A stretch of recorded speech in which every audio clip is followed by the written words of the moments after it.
നമ്മൾ 3-ാം അധ്യായത്തിൽ പ്രധാനമായിട്ടും കാണുന്നത് വരാനിരിക്കുന്ന തേജസ്സിനെ കുറിച്ചാണ്. 3, 4, 5 അധ്യായങ്ങളിൽ 2 കൊരിന്ത്യർ ലേഖനം 3, 4, 5 അധ്യായങ്ങൾ ഒരേ വിഷയം ആണ് കൈകാര്യം ചെയ്യുന്നത്. വരാനിരിക്കുന്ന തേജസ്സിനെ കുറിച്ചാണ്. അപ്പോൾ ഈ പുതിയ നിയമത്തിന്റെ ശുശ്രൂഷകർ എന്താണ് ചെയ്യുന്നത്? അത് 3-ാം വാക്യത്തിൽ പറയുന്നു, ഞങ്ങളുടെ ശുശ്രൂഷയാൽ ഉണ്ടായ ക്രിസ്തുവിന്റെ പത്രമായി നിങ്ങൾ വെളിപ്പെടുന്നുവല്ലോ, അത് മഷി കൊണ്ടുള്ള അല്ല, ജീവനുള്ള ദൈവത്തിന്റെ ആത്മാവിനല്ലത്രേ, കൽപ്പലകയല്ല, ഹൃദയം എന്ന മാംസപ്പലകയിൽ തന്നെ എഴുതിയിരിക്കുന്നു. ഇത് പഴയ നിയമം പുതിയ നിയമം തമ്മിലുള്ള ഏറ്റവും വലിയ വ്യത്യാസങ്ങളിലൊന്നാണ്. രണ്ടും ദൈവം നൽകുന്നുണ്ട്. പക്ഷെ ഒന്ന് വെളിയിൽ എക്സ്റ്റേണലി കൽപ്പലകകളിൽ എഴുതിയിരിക്കുന്നു, മറ്റൊന്ന് ഹൃദയത്തിന്റെ പലകകളിൽ എഴുതിയിരിക്കുന്നു. ഈ ഹൃദയത്തിന്റെ പലകകളിൽ എഴുതുമ്പോൾ ഒരു പ്രത്യേകത, അത് ഒരു സ്പിരിച്വൽ റൈറ്റിംഗ് ആണ്, ഒരു ആത്മാവിലുള്ള ഒരു എഴുത്താണ്. അതൊരിക്കലും തൂത്ത് കളയാൻ പറ്റത്തില്ല. So that's a permanent inscription. കല്ലിലുള്ളത് കളയാമെന്നുള്ളതിന് മോശ തന്നെയാണ് എക്സാമ്പിൾ. അപ്പൊ തന്നെ അത് പൊട്ടിപ്പോയത് നമുക്കറിയാം. സോ ഇറ്റ്സ് ടെമ്പറൽ, അത് പൊട്ടിക്കാവുന്നതാണ്. എന്നാൽ ഹൃദയത്തിൽ എഴുതിയിരിക്കുന്നത് പൊട്ടിക്കാൻ പറ്റുന്ന കാര്യമല്ല, അതൊരു പെർമനന്റ് ആയിട്ടുള്ളൊരു ഇൻസ്ക്രിപ്ഷൻ ആണ്. അപ്പോൾ ഹൃദയത്തിൽ അത് എഴുതിയിരിക്കുന്നത് കൊണ്ട്, കൽപ്പനകൾ എഴുതിയിരിക്കുന്നതുകൊണ്ടുള്ള പ്രത്യേകത, നമ്മളെ കാണുന്നവരെല്ലാം വായിക്കുന്നത് ഈ ഹൃദയം എന്ന പലകയിൽ എഴുതിയിരിക്കുന്ന കാര്യങ്ങളാണ്. അതൊരു വലിയ അത്ഭുതമായിട്ട് തന്നെ നമ്മൾ എടുക്കേണ്ട ഒരു കാര്യമാണ്. കാരണം നമ്മുടെ ഹൃദയത്തിൽ എന്താണോ ദൈവം എഴുതിയിരിക്കുന്നത്, അത് നമ്മളെ കാണുന്നവർ നമ്മുടെ മുഖത്തു നിന്നും നമ്മുടെ പ്രവൃത്തികളിൽ നിന്നും വായിക്കണം. അപ്പോൾ എന്താണോ നമ്മുടെ ഹൃദയങ്ങളിൽ എഴുതപ്പെട്ടിരിക്കുന്നത്, അത് പത്രമായി ആൾക്കാർക്ക് വായിക്കാൻ പറ്റുന്ന ഒരു പേപ്പറായി ആളുകൾ കാണണം എന്നുള്ളതാണ്. അപ്പൊ ഇത് ഞങ്ങളിൽ നിന്നുള്ളതല്ല, കാരണം ദൈവം എഴുതിയതാണ്. ഇത് ഞങ്ങളിൽ നിന്നുള്ളൊരു കാര്യമല്ല. 5-ാം വാക്യം പറയുന്നു, ഞങ്ങളിൽ നിന്ന് തന്നെ വരും പോലെ സ്വയമായി വല്ലത് സങ്കല്പിക്കാൻ ഞങ്ങൾ പ്രാപ്തരെന്നല്ല, ഞങ്ങളുടെ പ്രാപ്തി ദൈവത്തിന്റെ ദാനമത്രേ. അപ്പം പുതിയ നിയമത്തിന്റെ റെവലേഷൻ എന്ന് പറയുന്നത് മനുഷ്യന്റെ പ്രാപ്തി അനുസരിച്ചുള്ളതല്ല, അത് ദൈവത്തിന്റെ ദാനമാണ്, ദൈവത്തിന്റെ റിസോഴ്സിൽ നിന്ന് വരുന്നതാണ്. അതാണ് റിൻസൺ ബ്രദർ സംസാരിക്കുമ്പോൾ ഞാൻ എപ്പോഴും ശ്രദ്ധിക്കുന്ന ഒരു കാര്യം, ഈ ഗ്ലോറി ഓഫ് ഗോഡ് എന്നുള്ളൊരു വിഷയമാണ്. അതാണ് ബൈബിളിന്റെ ഏറ്റവും പ്രധാനപ്പെട്ട ടോപ്പിക് എന്ന് പറയുന്നത്. Ultimately we have no glory of our own. നമ്മുടെ ഈ ശുശ്രൂഷ, പുതിയ നിയമത്തിന്റെ ദൈവത്തിന്റെ ദാനം എന്നല്ലാതെ നമുക്ക് സ്വന്തമായി എന്തെങ്കിലും സങ്കല്പിക്കാൻ പ്രാപ്തി തരുന്ന കാര്യങ്ങളല്ല. ഓക്കെ, അപ്പോൾ ജീവനുള്ള ദൈവത്തിന്റെ ആത്മാവിനാൽ നമ്മുടെ മാംസപ്പലകയിൽ എഴുതിയിരിക്കുന്ന ഒരു സ്പിരിച്വൽ റൈറ്റിംഗ്. ആ റൈറ്റിംഗ് നമ്മൾ എഴുതുന്നതോ നമ്മൾ തീരുമാനിക്കുന്നതോ നമ്മുടെ കഴിവുകൊണ്ട് വരുന്നതല്ല. That is God doing it in us. അതുകൊണ്ട് ദൈവത്തിന്റെ ദാനമാണെന്ന് എപ്പോഴും നമ്മുടെ രക്ഷയെക്കുറിച്ചും ഉപദേശങ്ങളെക്കുറിച്ചും നമ്മൾ ഉപദേശിക്കുമ്പോഴും ചിന്തിക്കേണ്ട ഒരു കാര്യം, എപ്പോഴും ചിന്തിക്കേണ്ട ഒരു കാര്യം, പല ആൾക്കാർ ഈ പ്രസംഗിക്കുന്നവർക്ക് ഒത്തിരി ക്രെഡിറ്റ് കൊടുക്കുന്നുണ്ടെങ്കിലും ആ ക്രെഡിറ്റിനൊരു കാര്യമില്ല. കാരണം ഞാൻ നിങ്ങളെ പുതുതായിട്ടൊന്നും പഠിപ്പിക്കുന്നില്ല, എല്ലാം അപ്പോസ്തലന്മാർ ഓൾറെഡി എഴുതിയിട്ടുള്ളതാണ്. അപ്പൊ അപ്പോസ്തലന്മാർക്ക് ഇതിനകത്ത് ക്രെഡിറ്റ് ഉണ്ടോ എന്ന് വെച്ച് കഴിഞ്ഞാൽ ഇല്ല. കാരണം അവർക്ക് കർത്താവ് ഹൃദയപ്പലകയിൽ എഴുതി കൊടുത്തതാണ്. അപ്പൊ ഹൃദയപ്പലകയിൽ എഴുതി കൊടുത്ത് നമുക്ക് പ്രകാശിപ്പിച്ചു തന്ന ഉപദേശം ആ അപ്പോസ്തലന്മാർക്ക് പോലും ക്രെഡിറ്റ് ഒന്നും എടുക്കാനില്ലെങ്കിൽ, ഇത് പ്രസംഗിച്ചുകൊണ്ടെടുക്കാൻ നമുക്ക് എന്ത് ക്രെഡിറ്റ് എടുക്കാനുണ്ട്? യാതൊന്നുമില്ല. അപ്പൊ അപ്പോസ്തലന്മാർ പറഞ്ഞല്ലോ, നമുക്കും പറയാം, ഇതൊന്നും നമ്മുടെ പ്രാപ്തി കൊണ്ട് വരുന്നതല്ല. ദൈവത്തിന്റെ ഉപദേശം നമ്മുടെ പ്രാപ്തിയിൽ നിന്ന് വരുന്നതല്ല, ദൈവത്തിന്റെ ദാനമായിട്ട് വരുന്നതാണ്. അതുകൊണ്ട് അക്ഷരത്തിന്റെ ശുശ്രൂഷയല്ല, നമ്മൾ സ്വരുക്കൂട്ടിയെടുക്കുന്ന അക്ഷരങ്ങൾ കൊണ്ടല്ല ശുശ്രൂഷിക്കുന്നത്. ദൈവം ഹൃദയത്തിന്റെ പലകകളിൽ, മാംസപ്പലകളിൽ എഴുതിയിരിക്കുന്നത് അക്ഷരങ്ങളായി വരുന്നതാണ്. അപ്പോൾ അത് ശക്തിയോടെയും അധികാരത്തോടെയുമാണ് വരുന്നത്. അത് നമ്മൾ കൊണ്ടുവരുന്നതല്ല. അതായത് നമ്മൾ അക്ഷരത്തിന്റെ ശുശ്രൂഷ എന്ന് പറഞ്ഞു കഴിഞ്ഞാൽ നമ്മൾ സ്വരുക്കൂട്ടിയെടുക്കുന്ന വാക്കുകൾ, നമ്മൾ സ്വരുക്കൂട്ടിയെടുക്കുന്ന ആശയങ്ങൾ, അല്ലെങ്കിൽ നമ്മൾ എങ്ങനെ ആ കൽപ്പലക എഴുതിയിരിക്കുന്നത് വ്യാഖ്യാനിക്കുന്നു, അതാണ്. എന്നാൽ ഇവിടെ അങ്ങനെയല്ല. ഇവിടെ എന്താണോ ദൈവം ഹൃദയത്തിൽ എഴുതിയിരിക്കുന്നത്, ആത്മാവിൽ എഴുതിയിരിക്കുന്നത്, അത് ആത്മാവിൽ ജീവനായി വെളിപ്പെട്ടത് ഒരു പത്രമായി മറ്റുള്ളവരുടെ മുമ്പിലേക്ക് ചെല്ലുകയാണ് ചെയ്യുന്നത്.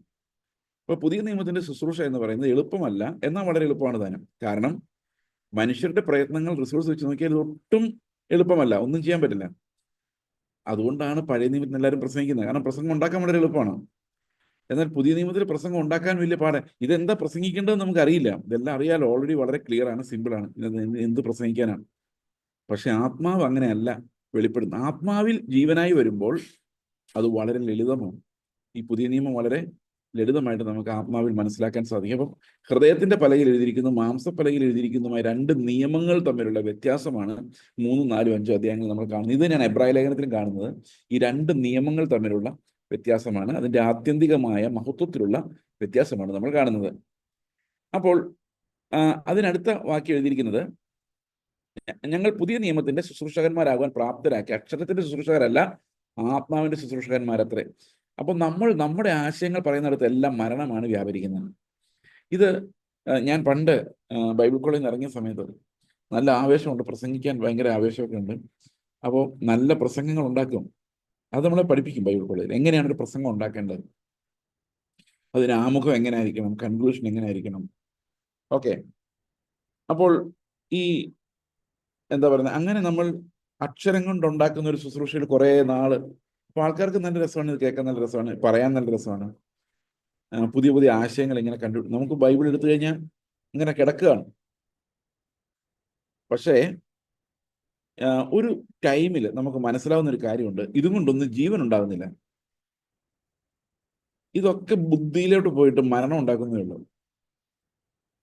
നമ്മൾ ബുദ്ധി കൊണ്ട് വ്യാഖ്യാനിക്കുകയും മനസ്സിലാക്കുകയും ചെയ്യുന്ന കാര്യങ്ങളെല്ലാം, ബുദ്ധി വേണ്ടെന്നല്ല, ആത്മാവിൽ നിന്ന് വരാത്തതെല്ലാം അൾട്ടിമേറ്റ്ലി മരണത്തിലേക്ക് നമ്മൾ എത്തിക്കും.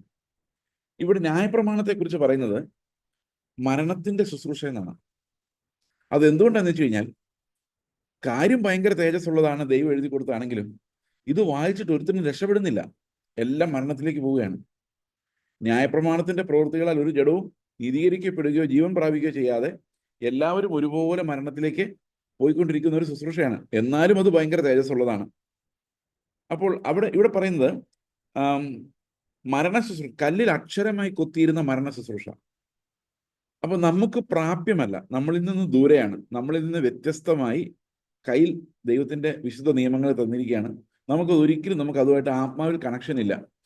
അതുകൊണ്ട് ഇത് മരണത്തിലേക്ക് നമ്മളെ നയിച്ചുകൊണ്ടിരിക്കുന്ന ആ ശുശ്രൂഷ, ഓക്കെ, നീക്കം വരുന്നതായ മോശയുടെ മുഖ തേജസ് മൂലം ഇസ്രായേൽക്ക് അവന്റെ മുഖത്ത് നോക്കിക്കൂടാതെ വണ്ണം തേജസ് ഉള്ളതായി എങ്കിൽ, അപ്പോൾ എല്ലാവരും മരിക്കാൻ പോകുന്ന ശുശ്രൂഷയ്ക്ക് അത്രയും വലിയ തേജസ് ആണെങ്കിൽ, ആത്മാവിൽ ഹൃദയത്തിൽ എഴുതി വെച്ചിരിക്കുന്ന ദൈവത്തിന്റെ ജീവന്റെ പ്രമാണം എത്രമാത്രം തേജസ് ഉള്ളതായിരിക്കും.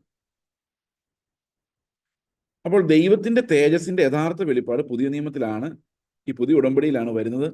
ആ തേജസിന്റെ ശുശ്രൂഷക്കാരാണ് ഞങ്ങൾ എന്നാണ് ഇവിടെ അപ്പോസ്തലൻ പറയുന്നത്. അപ്പോൾ ശിക്ഷാവിധിയുടെ ശുശ്രൂഷ തേജസ് ആകുന്നുവെങ്കിൽ, നീതിയുടെ ശുശ്രൂഷ എത്ര തേജസ്സേറിയതായിരിക്കും. അതെ, തേജസ്സോട് കൂടിയത് ഇക്കാര്യത്തിൽ അതിമഹത്തായ ഈ തേജസ് നിമിത്തം ഒട്ടും തേജസ് ഇല്ലാത്തതായി മാറി. അപ്പൊ കല്ലിൽ കൊത്തിവെച്ചതിന് ഒരു തേജസ്സും തോന്നുന്നില്ല, കാരണം അതിനേക്കാളൊക്കെ വലിയ തേജസ്സുള്ള ഒന്ന് കർത്താവ് നമ്മുടെ ഹൃദയങ്ങളിൽ എഴുതുന്ന പുതിയ നിയമത്തിലൂടെ സംഭവിച്ചിരിക്കുന്നു എന്നുള്ളതാണ്. അപ്പോൾ നമ്മൾ ഇന്നും മനസ്സിലാക്കാൻ വളരെ അത്യാവശ്യമുള്ളതും വിട്ടുപോകരുതാത്തതുമായ ഒരു കാര്യമാണ് പുതിയ നിയമത്തിന്റെ തേജസ് എന്ന് പറയുന്ന ഒരു കാര്യം. We are following a glory not of our own but of God. ദൈവത്തിന്റെ ഒരു മഹത്വം, ദൈവം നമുക്ക് വെളിപ്പെടുത്തി തന്നിരിക്കുന്ന ഒരു മഹത്വത്തിന്റെ പിന്നാലെയാണ് നമ്മൾ പോകുന്നത്. ഓക്കെ, അപ്പൊ നീക്കം വരുന്നത് 11-ാം വാക്യത്തിൽ പറയാണ്, നീക്കം വരുന്നത് തേജസ് ഉള്ളതായിരുന്നുവെങ്കിൽ നിലനിൽക്കുന്നത് എത്രയധികം തേജസ് ഉള്ളതായിരിക്കും. അപ്പൊ എന്നേക്കുമുള്ളൊരു പ്രമാണം എത്രയധികം തേജസ് ഉള്ളതായിരിക്കും. ഈ വിധം പ്രത്യാശയുള്ളവരെ, ഇപ്പൊ നമ്മുടെ പ്രത്യാശ മുഴുവൻ ഇരിക്കുന്ന ഈ തേജസ്സിലാണ്, അത് വരാനിരിക്കുന്ന തേജസ്സിലാണ്. അപ്പോൾ ഈ വിധം പ്രത്യാശയുള്ളവരെ, ഇത് ഒറ്റ ആശയമാണ് ഇവിടെ പറയുന്നത്. അതായത് പുതിയ നിയമത്തിന്റെ തേജസ് സകലത്തിലും മഹത്വമേറിയതായിരിക്കും. അത് പക്ഷെ ഒരു കുഴപ്പമുണ്ട്, അത് മുഖത്തല്ല തന്നിരിക്കുന്നത്, അത് ഹൃദയത്തിലാണ് പ്രകാശിക്കുന്നത്. ഹൃദയത്തിൽ കൊത്തിവെച്ചിരിക്കുന്നത് ഹൃദയത്തിൽ നിന്ന് മുഖത്തേക്ക് വരികയാണ് ചെയ്യുന്നത്. ഓക്കെ, അപ്പോൾ അതുകൊണ്ട് ഇപ്പൊ നമ്മളത് കാണുന്നില്ലെങ്കിലും നമ്മുടെ ഈ മൺകൂടാരം പൊളിഞ്ഞു പോകുന്നൊരു ദിവസം ഇതെല്ലാം നമ്മൾ വളരെ വ്യക്തമായിട്ട് കാണും എന്ന് ഈ വാക്യങ്ങൾ നമ്മളെ ഓർമ്മിപ്പിക്കുന്നു. ഓക്കെ, അപ്പോൾ ഈ ഒരു തേജസ് നോക്കിയാണ് നമ്മൾ യാത്ര ചെയ്യുന്നത്. ഇത് തന്നെയാണ് റോമാലേഖനം 8:19 നമ്മൾ വായിക്കുന്നത്. ആ വരാനിരിക്കുന്ന തേജസ് വിചാരിച്ചാൽ നമ്മൾ കഷ്ടങ്ങൾ സാരമില്ല എന്ന് നാം എണ്ണുന്നു. അതിന്റെ കാര്യം ഒരു വലിയ തേജസ് നമ്മുടെ മുമ്പിൽ നിൽക്കുന്നു എന്നുള്ളതാണ്. ഇതെല്ലാം പ്രത്യാശയെ കുറിക്കുന്ന വാക്യങ്ങളാണ്. പ്രത്യാശ എന്ന വാക്ക് പറയുമ്പോൾ ഉടൻ തന്നെ നമ്മുടെ മനസ്സിലേക്ക് വരേണ്ടത് ഈ തേജസ്സാണ്. ഓക്കെ, നീക്കം വരുന്നത് തേജസ് ഉള്ളതാ ആണെങ്കിൽ നിലനിൽക്കുന്നത് എത്രയധികം തേജസ് ഉള്ളതായിരിക്കും. അടുത്ത വാക്യം, ഈ വിധം പ്രത്യാശയുള്ളവരെ ഞങ്ങൾ വളരെ പ്രാഗൽഭ്യത്തോടെ സംസാരിക്കുന്നു. കാരണം നമ്മുടെ പ്രത്യാശയുടെ അടിസ്ഥാനം ഈ ദൈവം നമുക്ക് കരുതി വച്ചിരിക്കുന്ന തേജസ്സാണ്. അതാണ് നമ്മുടെ പ്രത്യാശയുടെ അടിസ്ഥാനം. അപ്പോൾ ഇന്ന് നമ്മൾ ചുറ്റും നോക്കി കഴിയുമ്പോൾ ഇന്നും നമ്മൾ എല്ലായിടത്തും കാണുന്ന ഈ പഴയ നിയമമാണ്. നീങ്ങിപ്പോകുന്ന ഒരു തേജസ്സാണ്, മാനുഷികമായ ഒന്നാണ്, അല്ലെങ്കിൽ അതിന്റെ ശുശ്രൂഷക്കാരെയാണ് നമ്മൾ എല്ലായിടത്തും കാണുന്നത്. ഈ അന്ത്യകാലത്തിന്റെ പ്രത്യേകതയാണ്, ചുറ്റും നോക്കിയാൽ എല്ലായിടത്തും നമ്മൾ കാണുന്നത് നീങ്ങിപ്പോകുന്ന തേജസ്സിന്റെ ശുശ്രൂഷയാണ്. നിങ്ങളെ അനുഗ്രഹിക്കുക, എത്ര അനുഗ്രഹിക്കുക എന്ന് പറഞ്ഞാലും, നിങ്ങൾ എത്ര വലിയ സാമ്പത്തിക അഭിവൃദ്ധി നേടിയാലും, നിങ്ങൾ ഈ ലോകത്ത് എന്തെല്ലാം സമ്പാദിച്ചാലും നീങ്ങിപ്പോകുന്ന തേജസ് മാത്രമേ അതിനുള്ളൂ. അത് തേജസ് എന്ന് പോലും പറയാൻ പറ്റില്ല, കാരണം അത് വെറും മാനുഷികവും സാത്താന്യവുമാണ്. ഓക്കെ, മാനുഷികമാവുന്നവരെ നമുക്ക് ക്ഷമിക്കാം, അത് കഴിയുമ്പോൾ അത് സാത്താന്യമായി വെളിപ്പെടാൻ പല കാര്യങ്ങൾ. അപ്പോ മാനുഷികവും സാത്താന്യവും തമ്മിലുള്ള ദൂരം വളരെ കുറവാണ്, ഏകദേശം ഒന്നാന്ന് തന്നെ പറയാം. അപ്പോൾ ഇങ്ങനെയുള്ള ലോകത്തിന്റെ മാഞ്ഞുപോകുന്ന മങ്ങിപ്പോകുന്ന മഹത്വത്തെ ഗ്ലോറിഫൈ ചെയ്യുന്ന ഒരു ശുശ്രൂഷയാണ് കല്ലിൽ പോലും കൊത്തിവെക്കാത്ത, ദൈവം പഴയ നിയമത്തിൽ പോലും പറയാത്ത തരത്തിൽ ഉള്ള ലോകത്തിന്റെ ശുശ്രൂഷയാണ് നമ്മുടെ ചുറ്റും നിന്ന് നമ്മൾ കാണുന്നത്. അപ്പം ഈ തേജസ്സിന്റെ ശുശ്രൂഷ നമ്മുടെ ഇടയിൽ നിന്ന് അപ്രത്യക്ഷമായതുകൊണ്ട് നമ്മൾ ഓരോരുത്തർക്കും ഈ വചനം കേൾക്കുകയും പറയുകയും ചെയ്യുന്ന എല്ലാവർക്കും ഉള്ളൊരു ഉത്തരവാദിത്വമാണ് ഈ തേജസ്സിന്റെ ആ വെളിപ്പാടിലേക്ക് ജനങ്ങളുടെ ഹൃദയങ്ങളെ തിരിക്കുക എന്നുള്ളത്. അതുകൊണ്ടാണ് ഞാൻ വിശ്വസിക്കുന്ന പെന്തക്കോസുകാരെ ക്രിസ്ത്യാനികളാക്കാൻ ഇനിയും ഒത്തിരി കഷ്ടപ്പെടേണ്ടിയിരിക്കുന്നു. ഒത്തിരി പെന്തക്കോസുകാർ നമ്മുടെ ചുറ്റുമുണ്ട്, പക്ഷെ ക്രിസ്ത്യാനികളില്ല. ഇതൊരു അപകടകരമായ സ്ഥിതി അല്ലേ? നിങ്ങൾ ആലോചിച്ച് നോക്കി, എത്ര പെന്തക്കോസുകാരെ ചുറ്റും അങ്ങോട്ടും ഇങ്ങോട്ടും നടക്കുന്നത് ഇത് യേശു ക്രിസ്തുവിന്റെ ആൾക്കാരല്ല. അതാണ് പ്രശ്നം. They don't have the spirit of Christ, they have the spirit of their church, അല്ലെങ്കിൽ they have the spirit of what you call the world. ഞങ്ങൾക്ക് അനുഗ്രഹം ഇതുവരെ കിട്ടിയില്ല, അപ്പൊ നാളെ കിട്ടുമെന്ന് വിചാരിച്ച് നടക്കുന്നവർ. അപ്പൊ ഇതിനിടയിൽ ക്രിസ്തുവിന്റെ തേജസ്സിലേക്ക് നോക്കുന്ന ക്രിസ്ത്യാനികളാക്കി ഇവരെ മാറ്റുക എന്ന് പറയുന്നത് അത് ഭയങ്കര റെസിസ്റ്റൻസ് ഉണ്ടാക്കുന്ന ഒരു കാര്യമാണ്. ഇത് കേൾക്കുന്നവർക്ക് ആർക്കും അത്ര ഇഷ്ടപ്പെടുന്ന കാര്യവുമല്ല, കാരണം they are familiar with another comfortable doctrines. എന്നാൽ പൗലോസ് ഇവിടെ പറയുന്നത് നമ്മൾ കാത്തിരിക്കേണ്ടത് ദൈവം നമുക്ക് വെച്ചിരിക്കുന്ന ഒരു തേജസ്സിനാണ്. തേജസ്സിലേക്ക് നമ്മുടെ മുഖം എനിക്ക് നല്ല ഉറപ്പാണ്, നമ്മുടെ ചർച്ചകളിൽ ഈ തേജസ്സിനെ കുറിച്ച് സംസാരിച്ചു തുടങ്ങിക്കഴിഞ്ഞാൽ പിന്നെ ലോകത്തിന്റെ മഹത്വത്തെക്കുറിച്ച് പ്രസംഗിക്കാൻ പറ്റത്തില്ല. എങ്ങനെ പറയാൻ പറ്റും? നമ്മൾ കർത്താവിന്റെ തേജസ്സിനെ കുറിച്ച് ഇങ്ങനെ പറഞ്ഞുകൊണ്ടിരിക്കുകയാണെങ്കിൽ ആൾക്കാരെ അങ്ങോട്ടല്ലേ മോഹം വരുന്നത്. ഇപ്പൊ മോഹം വന്നു കഴിയുമ്പോൾ ഇവിടുത്തെ ഒരു കാര്യത്തെക്കുറിച്ചും പറയാൻ പറ്റില്ല. അപ്പൊ they have skipped and abandoned this part. ഇത് പ്രത്യാശയുടെ ഭാഗം അബാൻഡൻ ചെയ്തിരിക്കുന്നു. കാരണം അത് പറയുന്നത് കൊണ്ട് വലിയ വരുമാനമില്ല എന്നുള്ളത് കൊണ്ട് we see all around a perverted gospel which does not highlight the hope or the glory of God. Okay, അപ്പോൾ ഇവിടെ എന്താണ് ഈ മോശയുടെ കാര്യത്തിൽ സംഭവിച്ചത്? അവിടെ ആ മലയിൽ സംഭവിച്ചത് നീങ്ങിപ്പോകുന്നതിന്റെ അന്തം ഇസ്രായേൽ മക്കൾ കാണാതെ വണ്ണം മോശ തന്റെ മുഖത്ത് മൂടുപടം ഇട്ടതുപോലെ അല്ല. അപ്പം മോശ ദൈവത്തിന്റെ സന്നിധിയിൽ ഇരുന്നിട്ട് ഇറങ്ങി വരുമ്പോൾ ഇസ്രായേൽ മക്കൾക്ക് അവന്റെ മുഖം കാണാൻ പ്രയാസമായതുകൊണ്ട് എന്ത് സംഭവിച്ചെന്ന് വെച്ച് കഴിഞ്ഞാല് മോശ തന്റെ മുഖത്ത് മൂടുപടിട്ടു. അല്ലെങ്കിൽ പിന്നെ എല്ലാ ഇസ്രായേൽ മക്കളുടെ മുഖത്ത് മൂടുപടിടുന്നതിനേക്കാൾ എളുപ്പം ഏതായിരുന്നു? മോശയുടെ മുഖത്ത് അങ്ങ് മൂടുപടിട്ടാക്കെങ്കിൽ പിന്നെ കുഴപ്പമില്ല, തേജസ് അങ്ങ് ഹിഡൻ ആയിട്ട്. ഓക്കെ, പക്ഷെ എന്ത് സംഭവിച്ചെന്ന് വെച്ച് കഴിഞ്ഞാൽ ഈ മൂടുപടം എനിക്ക് വളരെ രസകരമായിട്ട് തോന്നിയൊരു കാര്യം, ഈ മൂടുപടം എപ്പോഴാണോ നീക്കപ്പെട്ടത്, ആ നീക്കപ്പെടുന്നതിന് മുമ്പ് ഒരു അത്ഭുതം സംഭവിച്ചു. എപ്പോഴാണോ മോശ മൂടുപടം ഇട്ടത് ആ സമയത്ത് ഈ മൂടുപടം ആ ജനത്തിന്റെ മുഴുവൻ ഹൃദയത്തിൽ വീണു. അങ്ങനെ അവിടെ എഴുതിയേക്കുന്നത്. അവിടെ എഴുതിയിരിക്കുന്നത് എപ്പോഴാണോ മോശ മൂടുപടം തന്റെ മുഖത്തിട്ടത് ആ സമയത്ത്, മൂടുപടം മോശ സിംബോളിക്കായിട്ടെങ്കിലും ആ നിയമത്തിന്റെ തേജസ് കാരണം അടിച്ചു പോവാന്ന് പറയില്ലേ, ഷോക്ക് എന്ന് പറഞ്ഞ ജനറേറ്റർ അടിച്ചു പോവാന്നൊക്കെ പറയില്ലേ, അതുപോലെ ഒന്നും സംഭവിക്കാതിരിക്കാൻ വേണ്ടി ഈ ഹൃദയത്തിനകത്ത്, എല്ലാവരുടെ ഹൃദയത്തിനകത്ത് ഒരു മൂടുപടം ചെന്ന് വീണു. ഓക്കെ, അവരുടെ മനസ്സ് കഠിനപ്പെട്ടു പോയി. അത് എഴുതിയിരിക്കുന്നു 14-ാം വാക്യത്തിൽ. പഴയ നിയമം വായിക്കുമ്പോഴൊക്കെയും ആ മൂടുപടം നീങ്ങാതെ ഇന്ന് വരെ ഇരിക്കുന്നു. അപ്പൊ ഇതാണ് ഞാൻ കഴിഞ്ഞ ദിവസം പഴയ നിയമത്തിലെ ക്രിസ്തു എന്ന ആ പ്രസംഗം പറയാൻ കാരണം, അവിടെ മൂടുപടം ഒന്ന് പൊക്കി നോക്കുക എന്താ ഇതിനകത്ത് സംഭവിച്ചു. പക്ഷെ ഇന്ന് പഴയ നിയമം വായിക്കുന്ന മിക്കവാറും രീതികളിലും ഈ മൂടുപടം കിടക്കുകയാണ്. കാരണം എന്താണ് യഥാർത്ഥത്തിൽ ഇത് ഉദ്ദേശിക്കുന്നത് മനസ്സിലാകുന്നില്ല. ദർ ഇസ് എ വെയിൽ ഇൻ ദ ഹാർട്ട്.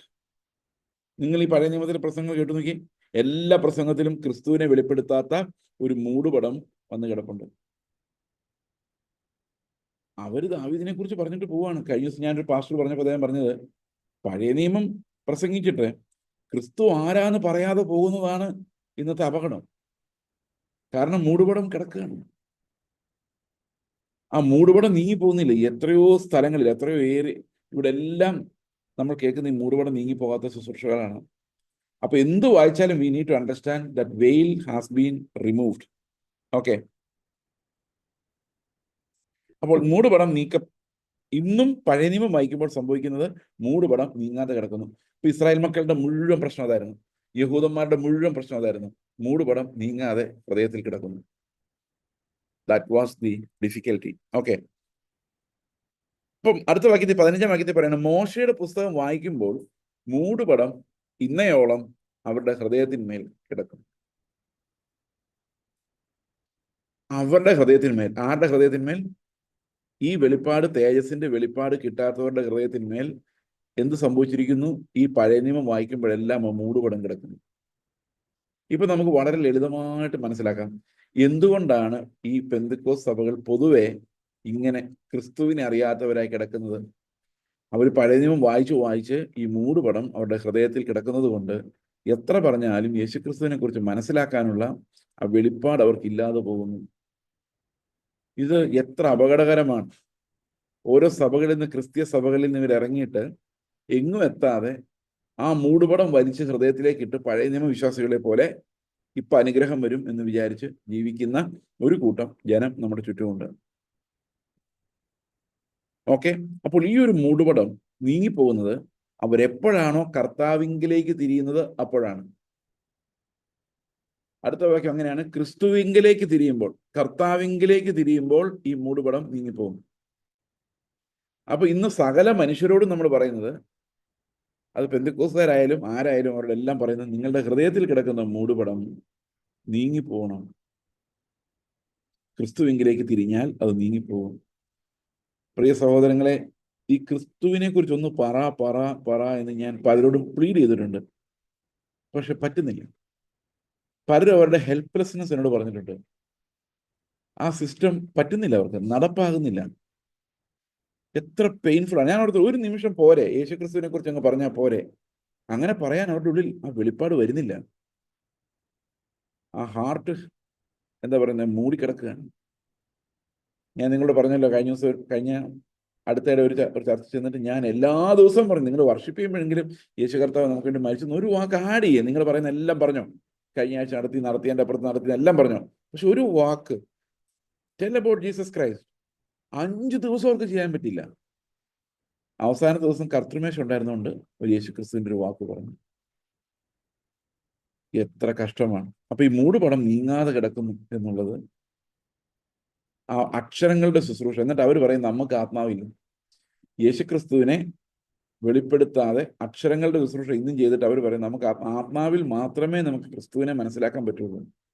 ആത്മാവിനാൽ ഹൃദയത്തിൽ എഴുതിയ വെളിപ്പാടിലൂടെ മാത്രമാണ് നമുക്ക് യേശുക്രിസ്തുവിനെ മനസ്സിലാക്കാനും ആ മൂടുപടം നീങ്ങിപ്പോകുവാനും സാധിക്കുകയുള്ളൂ. അപ്പോൾ മോശയുടെ പുസ്തകം വായിക്കുമ്പോൾ മൂടുപടം ഇന്നയോളം അവരുടെ ഹൃദയത്തിൽ കിടക്കുന്നു. അപ്പം ആ ഒരു മൂടുപടം ഉള്ളതുകൊണ്ടാണ് മോശയുടെ മുമ്പിൽ ജനം പിടിച്ചു നിന്നത്, ദൈവത്തിന് മുമ്പിൽ ജനം പിടിച്ചു നിന്നത്. ഈ മൂടുപടം ഭയങ്കര പ്രയോജനമായിരുന്നു. ദൈവം പറഞ്ഞു കൊല ചെയ്യരുത്. ഇല്ല ദൈവമേ, കൊല ചെയ്യുന്നില്ല. ഓക്കെ, ഹൃദയത്തിൽ കൊലപാതകമുണ്ടോ? അത് തൽക്കാലം നോക്കുന്നില്ല, മൂടുപടം ഇട്ടിരിക്കുകയാണ്. ഹൃദയത്തിൽ വിചാരമുണ്ടോ, മോഹമുണ്ടോ, പണം ഉണ്ടാക്കണം എന്ന് ആഗ്രഹമുണ്ടോ? ഇതെല്ലാം മൂടുപടത്തിൽ കിടക്കുകയാണ്. വെളിയിൽ നോക്കുമ്പോൾ നല്ല മനുഷ്യനാണ്, എല്ലാ നിയമങ്ങളും പാലിക്കും. ഇത് ഇന്ന് സംഭവിക്കുന്ന അങ്ങനെ തന്നെയാണല്ലോ. ഇന്നും സംഭവിക്കുന്ന അങ്ങനെ തന്നെയാണ്. അതായത് പുറമെ ഒരു ഭക്തിയുടെ ഭാവം, എന്നാൽ അകത്ത് ഹൃദയത്തിൽ കിടക്കുന്നതെല്ലാം ഈ പഴയ നിയമം വായിക്കുന്നത് കൊണ്ട്, അതിൻ്റെ മർമ്മങ്ങൾ മനസ്സിലാക്കാതെ വായിക്കുന്നതുകൊണ്ട്, അക്ഷരത്തിന്റെ ശുശ്രൂഷകൾ മാത്രം വായിക്കുന്നത് കൊണ്ട് എന്ത് സംഭവിക്കുന്നു വെച്ച് കഴിഞ്ഞാൽ ഈ ഹൃദയത്തിൽ കിടക്കുന്നതൊക്കെ അവിടെ തന്നെ കിടക്കും. അത് മൂടിയിട്ടിരിക്കുന്ന ആരും കാണാതെ. ബട്ട് ബിഹേവിയർ നല്ലതാണെങ്കിൽ അവനെ നീതിമാൻ എന്ന് വിളിക്കുന്നു.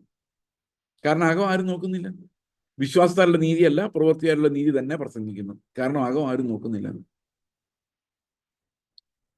ഈ പഴയ നിയമത്തിന്റെ പുതിയ നിയമത്തിന്റെ ഏറ്റവും വലിയ വ്യത്യാസം ഞാൻ എൻ്റെ പ്രാക്ടിക്കൽ എക്സ്പീരിയൻസിൽ കണ്ടിട്ടുള്ളത്, പഴയ നിയമത്തിൽ ഒരു മനുഷ്യന്റെ പ്രേരണ എൻ്റെ ദൈവമേ, എൻ്റെ കർത്താവ് എൻ്റെ ഹൃദയത്തെ നോക്കിയാൽ ഞാൻ തീർന്നു എന്നാണ്, മൊത്തം പോക്കാണ്. എന്നാൽ പുതിയ നിയമത്തിൽ അങ്ങനല്ല. എൻ്റെ പ്രവൃത്തി നോക്കിയാൽ പോയി, ഹൃദയത്തിൽ എൻ്റെ വിശ്വാസമാണ്. അപ്പൊ ഹൃദയത്തിലേക്ക് നോക്കിയാൽ ഓക്കെയാണ് എന്ന് പറഞ്ഞാൽ വിശ്വാസം, ഫെയ്ത്ത്. ഈ faith is there at the centre. അതൊരു ഭയങ്കര നീതീകരണമാണ്. പുറമേ നോക്കിക്കഴിഞ്ഞാൽ നമ്മൾ ഇപ്പൊ നേരെ തിരിഞ്ഞു. കാരണം ഇവിടെ ഹൃദയത്തിൽ എഴുതിയിരിക്കുന്നതായതുകൊണ്ട് ഹൃദയത്തെ നോക്കിയ കർത്താവ് എന്നിൽ സന്തോഷിക്കുന്നത് അതിനകത്ത് ഫെയ്ത്ത് കണ്ടിട്ടാണ്. ക്രിസ്തുവിനെ ആ ക്രിസ്തു ജീവനായി വരുന്നത് കണ്ടിട്ടാണ്. പുറമേയുള്ള പ്രവൃത്തികൾ നോക്കിയാൽ സന്തോഷിക്കാനൊന്നുമില്ല. കാരണം ക്രിസ്തുവിന്റെ നിലവാരത്തിലേക്ക് എത്താൻ നമുക്ക് പറ്റിയിട്ടില്ല.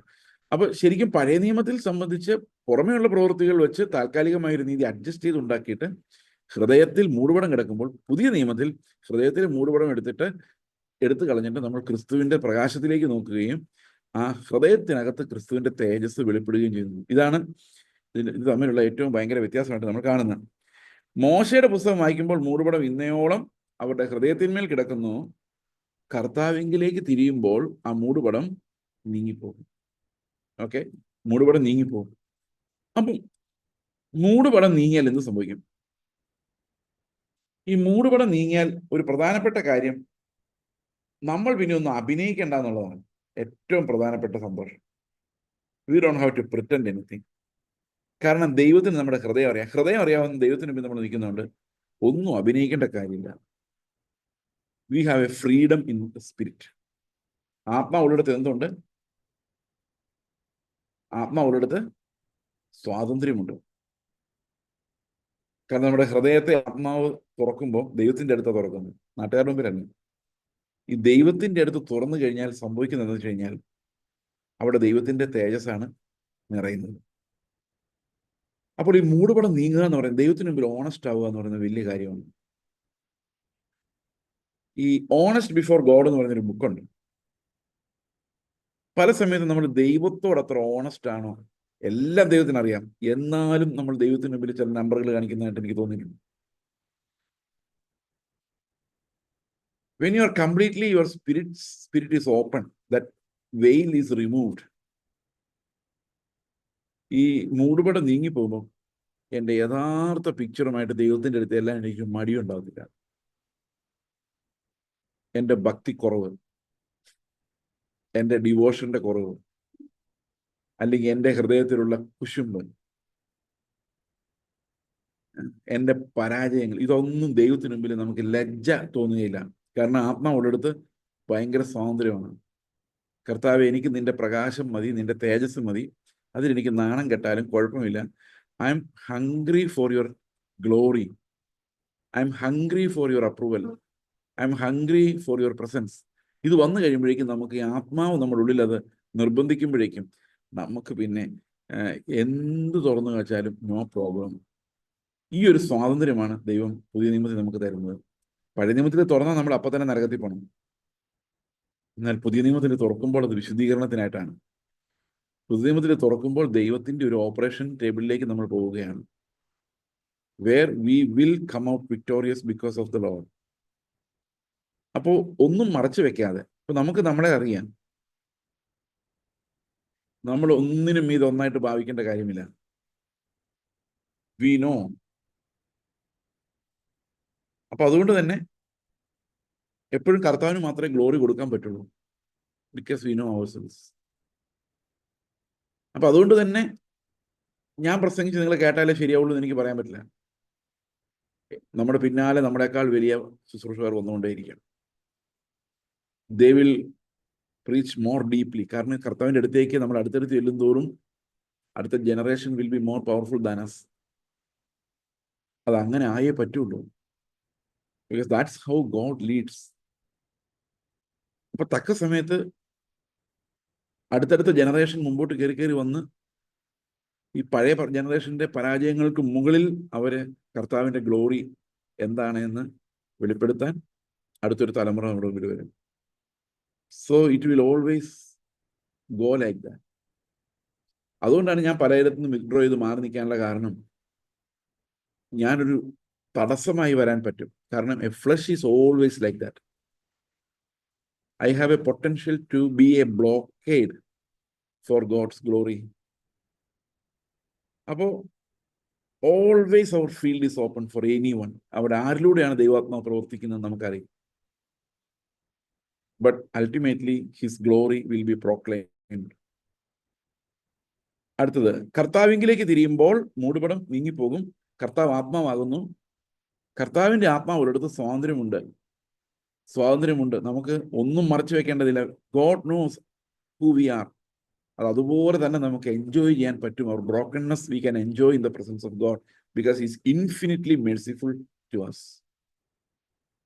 നമ്മളോട് അങ്ങേയറ്റം കരുണയുള്ളവനായ കർത്താവിന് നമ്മോട് ഉള്ള ആ ആർദ്ര കരുണ, കൃപ, സഹാനുഭൂതി, അതുകൊണ്ട് നമുക്കറിയാം, ഉറയ്ക്കാം. ഓക്കെ, ഹൃദയം കർത്താവിന് മുമ്പിൽ തുറക്കാൻ നമുക്ക് ധൈര്യമുണ്ട്. അടുത്ത വാക്യം പറയുന്നു, മൂടുപടം നീങ്ങിയ മുഖത്ത് കർത്താവിന്റെ തേജസ്സിനെ കണ്ണാടി പോലെ പ്രതിബിംബിക്കും. അപ്പൊ ഇവിടെ ഇത്ര നേരം നമ്മൾ പറഞ്ഞുകൊണ്ടിരുന്നത് ഹൃദയത്തിൽ കിടക്കുന്ന മൂടുപടത്തെ കുറിച്ചാണെങ്കിലും ഇപ്പോൾ പറയുന്നത് മുഖത്ത് കുറിച്ചാണ്. മൂടുപടം നീങ്ങിയ മുഖത്ത്. ഇവിടെയാണ് 2 കൊരിന്ത്യർ ലേഖനം 3-ാം അധ്യായം തുടങ്ങിയത്. അവിടെ പറയുന്നത് ഹൃദയത്തിൽ എഴുതി വെച്ചിരിക്കുന്ന പ്രമാണം നിങ്ങൾക്ക് വായിക്കാവുന്ന പത്രങ്ങളായി അത് ഞങ്ങളുടെ സ്വഭാവത്തിലും ഞങ്ങളുടെ മുഖത്തും കാണാം. അത് തന്നെയാണ് പറയുന്നത്. ഹൃദയത്തിലെ മൂടുപടം മാറുമ്പോൾ, നമ്മുടെ ആന്തരംഗം പ്രകാശിക്കുമ്പോൾ അത് നമ്മുടെ മുഖത്ത് വെളിപ്പെടുന്ന ഒരു തേജസ്സായിട്ട് കാണപ്പെടും. ഈ തേജസ് എന്ന് പറയുന്നതിൻ്റെ ഒരു ഉദാഹരണമല്ല ഞാൻ ഈ പറയാൻ പോകുന്നത്. എങ്കിലും ഒരു ഉദാഹരണം ഞാൻ പറയാം. വളരെ വർഷങ്ങൾക്ക് മുമ്പ് ഞാനൊരു സുഹൃത്തും കൂടെ ചെന്നൈ റെയിൽവേ സ്റ്റേഷനിൽ നിൽക്കാൻ, ഒരു വിശ്വാസിയായ ഒരു സഹോദരനെ കാത്തു നിൽക്കാൻ. അപ്പോ ഒരാളെ, എൻ്റെ കൂടെ നിൽക്കുന്ന ആൾ പറഞ്ഞു, ദാ ആ വരുന്ന ആളായിരിക്കും നമ്മൾ നോക്കി നിൽക്കുന്ന ആൾ. ചെന്നൈ റെയിൽവേ സ്റ്റേഷനിലെ തിരക്ക് കണ്ടിട്ടുള്ളവർക്ക് അറിയാം, ഒരു സ്ക്വയർ മീറ്ററിൽ ഒരു 10 പേര് കാണും. അത്രയും വലിയ തിരക്കിൽ ഒരാളാ ഗേറ്റ് കടന്നിങ്ങ് വരുന്ന കണ്ടപ്പം എൻ്റെ കൂടെയുള്ളവരാണ്, ഇയാളെയാണ് നമ്മൾ അന്വേഷിക്കുന്നത്. ഞാൻ ചോദിച്ചു, അതെങ്ങനെ മനസ്സിലായി? പുള്ളി ക്ലീൻ ഷേവ് അല്ല, ഒരു സാധാരണ ആൾക്കാർ തൂക്കുന്ന ഒരു ക്യാരി ബാഗ് തൂക്കിയിട്ടുണ്ട്. ഇയാൾ എവിടെയെങ്കിലും യാത്ര ചെയ്യാൻ പോയതായിരിക്കും, നമ്മളെ കാണാൻ വരുന്നതെന്ന് എങ്ങനെ അറിയാം? അപ്പൊ അദ്ദേഹം പറഞ്ഞു, നോക്കിക്കോ, ആ ആള് തന്നെയാണ്, നോക്കിയോ, കറക്റ്റാണ്. അപ്പൊ ഞാൻ ചോദിച്ചത് എങ്ങനെ മനസ്സിലായി? പുള്ളിയെ കണ്ട ഒരു വിശ്വാസിയാന്നുള്ളതിന്റെ ബാഹ്യ ലക്ഷണങ്ങളൊന്നുമില്ല. അപ്പൊ അദ്ദേഹം പറഞ്ഞു, അദ്ദേഹത്തിന്റെ മുഖത്ത് കർത്താവിനെ അറിഞ്ഞ ഒരാളുടെ തേജസ് ഉണ്ടായിരുന്നു. ഞാൻ ഞെട്ടിപ്പോയി. ഇത് ശരിക്കും നമുക്ക് കാണാൻ പറ്റുമോ ഇല്ലയോ എന്നറിയില്ലെങ്കിലും ഈ മൂടുപടം അകത്തുനിന്ന് പോയി കഴിഞ്ഞാൽ ഇത് വെളിയിൽ വരും. അപ്പം ശരിക്കും മൂടുപടം ഹൃദയത്തിൽ നിന്ന് പോകുമ്പം അത് മുഖത്തുനിന്നും കൂടെയാണ് പോകുന്നത്. സോ ആ തേജസ് നമ്മുടെ മുഖത്ത് കാണത്തക്ക രീതി, ഇതിനെയാണ് സാങ്ക്ടിഫിക്കേഷൻ. സാങ്ക്ടിഫിക്കേഷനിലൂടെയാണ് നമ്മൾ ഗ്ലോറിയിലേക്ക് പോകുന്നത്. അപ്പം ഈ ഗ്ലോറിയിലേക്ക് പോകുന്നതിന്റെ പ്രധാന ഘടകം നമ്മുടെ ഹൃദയത്തിൽ എഴുതിയിരിക്കുന്ന കൽപ്പനകൾ അത് തേജസ്സായി മുഖത്ത് പ്രകാശിച്ച് അത് വലിയൊരു തേജസ്സിലേക്കുള്ള യാത്രയാക്കി മാറ്റുന്നു എന്നുള്ളതാണ്. ഓക്കെ, എന്നാൽ മൂടുപടം നീങ്ങിയ മുഖത്ത് കർത്താവിന്റെ, നിങ്ങൾ വിചാരിക്കല്ലോ എല്ലാവരുടെ മുഖത്ത് നോക്കി ഇങ്ങനെയൊക്കെ കാണുമെന്ന്. അങ്ങനെയൊന്നും കാണുമെന്നില്ല. അത് അങ്ങനെയൊന്നും സംഭവിച്ച് ഞാൻ എക്സാമ്പിൾ ആയിട്ട് പറഞ്ഞതേ ഉള്ളൂ. അപ്പൊ നിങ്ങൾ വിചാരിക്കും ഇങ്ങേരുടെ മുഖത്ത് നോക്കി നോക്കിയിട്ട് ഒരു തേജസ്സും കാണുന്നില്ല എന്ന് പറഞ്ഞിട്ട് കാര്യമില്ല. അത് നമ്മുടെ മുഖത്ത് ഇപ്പം കാണാൻ പറ്റത്തില്ല. ഓക്കെ, അപ്പൊ ഒരു എക്സാമ്പിൾ ആയിട്ട് ഞാൻ പറഞ്ഞെന്നുള്ളതേ ഉള്ളൂ. എന്നാൽ മൂടുപടം നീങ്ങിയ മുഖത്ത് കർത്താവിന്റെ തേജസ്സിനെ കണ്ണാടി പോലെ പ്രതിബിംബിക്കുന്നവരെ. അപ്പൊ അങ്ങനെ ആ ലെവലിലേക്ക് നമ്മുടെ മുഖത്ത് നിന്ന് ആ തേജസ് വെളിപ്പെടുന്ന ഒരു ദിവസം ഉണ്ടാവും. നാം എല്ലാവരും ആത്മാവാകുന്ന കർത്താവിന്റെ ദാനമായി തേജസ്സിന്മേൽ തേജസ് പ്രാപിച്ച് അതേ പ്രതിമയായി രൂപാന്തരപ്പെടുന്നത്. അപ്പൊ ശരിക്കും അതിന്റെ തുടക്കം വരുന്നത് ഹൃദയത്തിലെ മൂടുപടം നീങ്ങി നമ്മൾ സ്വാതന്ത്ര്യം പ്രാപിക്കുന്നതിൽ നിന്നാണ്. കുറച്ചുകൂടെ മുമ്പോട്ട് പുറകോട്ട് നോക്കിയാൽ കർത്താവിങ്കിലേക്ക് തിരിയുന്നിടത്താണ് ഇത് ആരംഭിക്കുന്നത്, ഈ യാത്ര ആരംഭിക്കും. അതുവരെ മനുഷ്യൻ അവനിലേക്ക് തന്നെ തിരിഞ്ഞിരിക്കുകയാണ്. എന്റെ പ്രവൃത്തി, ഞാൻ നാളെ നന്നാവും, നോക്കിക്കോ, ഈ ഉപവാസ പ്രാർത്ഥനയോടുകൂടി ഞാൻ ഇവിടുത്തെ ബെസ്റ്റ് വിശ്വാസിയായിട്ട് മാറും. ഒന്ന് രണ്ട് ചെറിയ പ്രശ്നങ്ങൾ എനിക്കുള്ളൂ, അത് ഞാൻ ഈ പ്രാവശ്യത്തോടെ സോൾവ് ചെയ്യും. ഇതൊക്കെ വിചാരിച്ചുകൊണ്ട് ഉപവാസം എടുക്കുന്നു, പ്രാർത്ഥിക്കുന്നു, നിലവിളി, പക്ഷെ ഒന്നും സംഭവിക്കുന്നില്ല. കർത്താവിങ്കിലേക്ക് തിരിയുന്നവരെ ഞാൻ അടിമയാണ്, ദാസനാണ്, തേജസ്സില്ലാത്തവനും സ്വാതന്ത്ര്യമില്ലാത്തവനും. എന്നാൽ എപ്പോഴാണോ നമ്മൾ കർത്താവിങ്കിലേക്ക് തിരിയുന്നത്, അപ്പോൾ ഈ ഹൃദയത്തിലെ മൂടുപടം നീങ്ങിപ്പോവുകയും ആത്മാവാകുന്ന കർത്താവിന്റെ ദാനം, ഈ ആത്മാവിനാൽ നമ്മുടെ ഹൃദയങ്ങളിൽ എഴുതുന്ന കൽപ്പനകൾ, അത് തേജസ്സിലേക്ക് നമ്മളെ കൊണ്ടുപോകുന്ന കൽപ്പനകളായി ആ കർത്താവിന്റെ ദാനമായ തേജസ്സിന്മേൽ തേജസ് പ്രാപിച്ചു. അത് യോഹന്നാന്റെ സുവിശേഷം 1:16 പറയുന്നു, കൃപയുടെ മേൽ കൃപ നാം അവനിൽ നിന്ന് പ്രാപിക്കുന്നു, തേജസ്സിന്മേൽ തേജസ് നാം അവനിൽ നിന്ന് പ്രാപിക്കുന്നു. അതേ പ്രതിമയായി രൂപാന്തരപ്പെടുന്നു. അപ്പം നമ്മുടെ ലക്ഷ്യം എന്ന് പറയുന്നത് യേശുക്രിസ്തു എങ്ങനെയാണോ അതേ പ്രതിബിംബം ഉണ്ടാകുക എന്നുള്ളതാണ്. നമുക്ക് ഈ പ്രതിബിംബം പല സ്ഥലത്ത് കാണാം. വെള്ളത്തിനകത്ത് പ്രതിബിംബം കാണാം, അല്ലെങ്കിൽ കണ്ണാടിയിൽ പ്രതിബിംബം കാണാം, ഏതെങ്കിലും ഇത്തിരി മിനുസമുള്ള സ്ഥലത്ത് ഈ ചോറുണ്ണുന്ന പാത്രം, പണ്ടത്തെ സ്റ്റീൽ പാത്രങ്ങളിൽ ഇങ്ങനെ പ്രതിബിംബം കാണുമായിരുന്നു. കുളത്തിൽ നോക്കിയാൽ കാണാം. പക്ഷെ ഏറ്റവും നല്ല പ്രതിബിംബിക്കുന്ന എന്താണ്? കണ്ണാടിയാണ്. കണ്ണാടി പോലെ വേറൊരിടത്തും കാണാൻ സാധിക്കില്ല. അപ്പൊ കണ്ണാടി കാണുമ്പോൾ നമ്മുടെ അതേ പ്രതിമയാണ് കാണുന്നത്. അപ്പോൾ യേശുക്രിസ്തുവിന്റെ അതേ പ്രതിമ നമ്മുടെ മുഖത്ത് കാണണമെങ്കിൽ കണ്ണാടി പോലെ നമ്മൾ ആയി മാറും എന്നുള്ളതാണ്. To reflect everything from Christ. Okay, ആ ഒരു റിഫ്ലക്ഷൻ, ദൈവത്തിന്റെ തേജസ്സിന്റെ റിഫ്ലക്ഷൻ നമ്മളിൽ കാണുമെന്നാണ് ഈ വാക്യം നമ്മളെ പഠിപ്പിക്കുന്നത്. പ്രതിബിംബിക്കുന്നവരായി, പ്രതിബിംബം, reflection of God's glory, and we will look like him with that reflection of God's glory. ഇതാണ് 2 കൊരിന്ത്യർ ലേഖനം 3-ാം അധ്യായം നമ്മളെ പഠിപ്പിക്കുന്നത്. ഓക്കെ, ദൈവത്തിന്റെ തേജസ്സിലേക്ക് വേണ്ടി നമ്മൾ ക്രിസ്തുവിങ്കിലേക്ക് തിരിയുമ്പോൾ നമ്മുടെ മൂടുപടം മാറുകയും നമ്മൾ ദൈവത്തിന്റെ തേജസ്സിനെ കണ്ണാടി പോലെ പ്രതിബിംബിക്കുന്നവരായി മാറുകയും ചെയ്യും. അപ്പം പഴയ നിയമം വായിക്കുന്നത് നല്ലതാണ്, പക്ഷെ അതിനകത്ത് യേശുക്രിസ്തുവിനെ അൺവെയിൽ ചെയ്യാൻ പറ്റുന്നില്ലെങ്കിൽ നമ്മുടെ ഹൃദയത്തിൽ എപ്പോഴും ആ മൂടുപടം കിടക്കും എന്നുള്ളതാണ്. ഓക്കെ, അപ്പം നമുക്ക് പ്രാർത്ഥിക്കാം. ഞങ്ങളുടെ സ്വർഗസ്ഥ പിതാവേ, അങ്ങയുടെ കൃപയ്ക്കായി നന്ദി പറയുന്നു. അവിടുത്തെ കരുണ കർത്താവെ ഞങ്ങളെ ഓരോ ദിവസം നടത്തുന്നതിനായിട്ട് സ്തോത്രം. അങ്ങയുടെ തേജസ്സിലേക്ക് ഞങ്ങളെ നടത്തുന്നതിനായിട്ട് സ്തോത്രം. കർത്താവെ, അവിടുത്തെ കൃപാദാനങ്ങൾ ഞങ്ങൾ ഓരോ ദിവസവും അനുഭവിച്ച് അങ്ങയുടെ ആ തേജസ്സിലേക്ക് നടക്കുവാൻ അവിടെ ഞങ്ങളുടെ ജീവിതത്തിൽ തരുന്ന എല്ലാ നന്മകൾക്കായിട്ടും നന്ദി പറയുന്നു. തൃക്കരങ്ങളിൽ ഞങ്ങളെ സമർപ്പിക്കുന്നു. ഞങ്ങളുടെ ഹൃദയത്തിലുള്ള എല്ലാ മൂടലുകളും മാറി കർത്താവെ അങ്ങയുടെ സന്നിധിയിൽ പൂർണ്ണ സ്വാതന്ത്ര്യമുള്ളവരായി ഞങ്ങളിവിടെ നിർത്തണമെന്ന് പ്രാർത്ഥിക്കുന്നു. നന്ദിയോടെ സ്തോത്രം. കർത്താവായ യേശുക്രിസ്തുവിന്റെ നാമത്തിൽ തന്നെ ആമേൻ.